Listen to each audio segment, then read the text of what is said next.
पण आजोबांना पण काही गोळवणी महाराजांचे अनुभव आलेत का? हो, पुष्कळ. त्यांना तर पहिल्यापासून आहे. बर.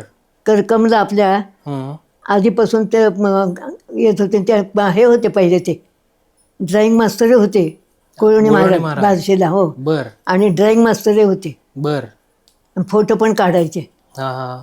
पण त्यावेळेला ते करकमला आले होते. तिथं कसा तो वेल होता म्हणे, असा सांगायचे ते. हां. आणि ते वेल बघून त्यांनी तिथं मुद्दाम आले आणि आमच्या सगळ्यांचा तिथं फोटो घेतला होता म्हणे. अच्छा. हां. हे आजोबा लहान वगैरे होते होते. आजोबा त्यावेळेला. हा. त्यावेळेला तो फोटो घेतलेला. तेव्हा त्यांनी आम्हाला सांगितलं की त्यावेळेला माझा फोटो घेतलेला, मला ह्यांनाच कसं काय दीक्षा घ्यावी वाटली यांची.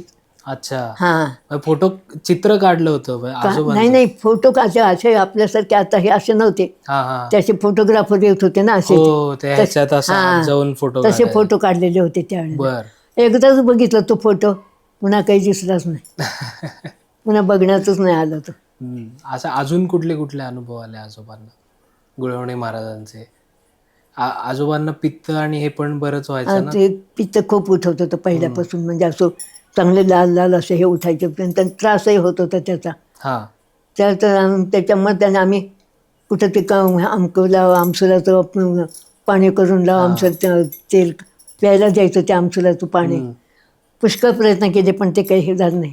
बर. पण मग हे दीक्षाचं ह्या सगळ्यांचं ठरलं की आपण आता ह्यांची दीक्षा घेऊ आपण.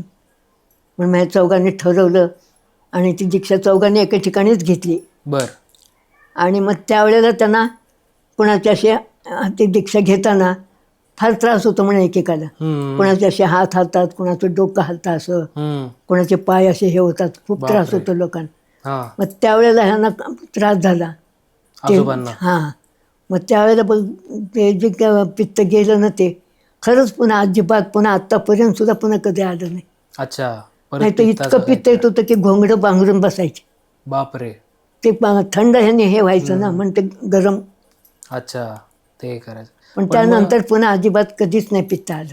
दीक्षा म्हणजेच शक्तिपात का? शक्तिपात. हा, त्यालाच दीक्षा तू म्हणतात. सुषुम्ना नाडी असती ना, हो. ती आपल्या इथं रंध्रापर्यंत वर जाते. म्हणून ते कांदा लसूण खायचा नाही.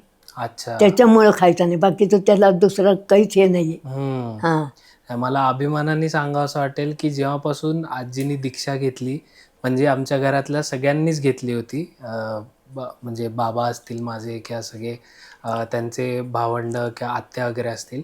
पण नंतर जसे जसे सगळे पुण्याला किंवा त्यांच्या त्यांच्या ठिकाणी गेले, सगळ्यांनी त्यांच्या त्यांच्या कारणांमुळे कांदा लसूण खाणं हे त्यांच्या लाईफमध्ये सुरू झालं. पण आजीनी तेव्हापासून ते आत्ता या मोमेंटपर्यंत कधीच कांदा लसूण खाल्लेलं नाही. खाल्लं नाही अजिबात. त्याच्यानंतर आजी कधी बाहेरच्या कुठल्याही गोष्टी खात नाही. आजीला बाहेरचं पाणी पण तू घेत नाहीस.